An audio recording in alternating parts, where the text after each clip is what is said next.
北奧塞梯亞蘭共和國作為高加索地區少有嘅經濟繁榮、教育程度高嘅地方，但女性嘅處境比你想象中更加危險。表面睇好似發達、穩定、城市化普遍，但真實數據擺喺度，42%嘅女性遭受過家庭暴力，施暴者6成係配偶，願意報警嘅只得8%。點解一個經濟最好嘅地方，女性嘅世界可以咁黑暗？呢度有大學、劇院、工業發展，好似好現代，但城市光鮮嘅背後，家庭入面嘅暴力同恐懼一直都喺度。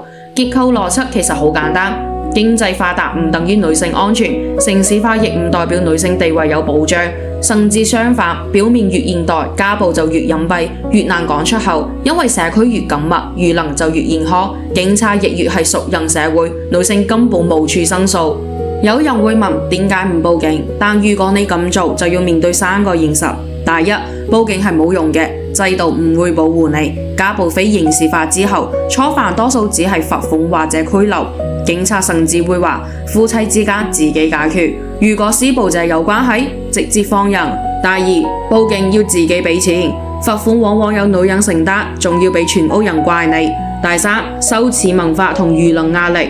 警車一到，全條街都知，加埋呢3樣，你就會明白，唔係女性唔反抗，而係反抗只會帶嚟更多嘅傷害。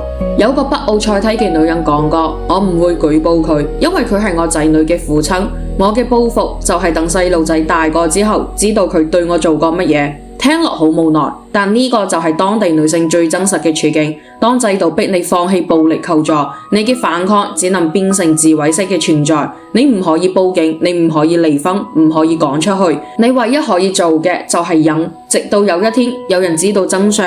女性唔係弱，而係冇被俾個選擇。高加索地區嘅男性長期面對失業、高壓力同多次衝突後帶來嘅心理創傷。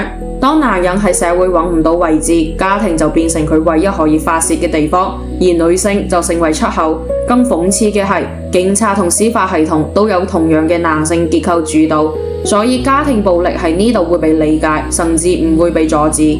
而家呢度嘅女性就越嚟越高，但唔係因為社會進步，而係男人唔願意做服務業，收入低、辛苦，要面對人，佢哋覺得好冇面，所以只剩返女人做。甚至有唔少家庭有女人養家，男性就喺屋企度做皇帝。聽落好荒謬，但就係現實。即使女性經濟獨立，但如果冇結構改變，只會令壓迫繼續存在。請你一定要分享出去，至少為當地女性撐開一個更大嘅世界。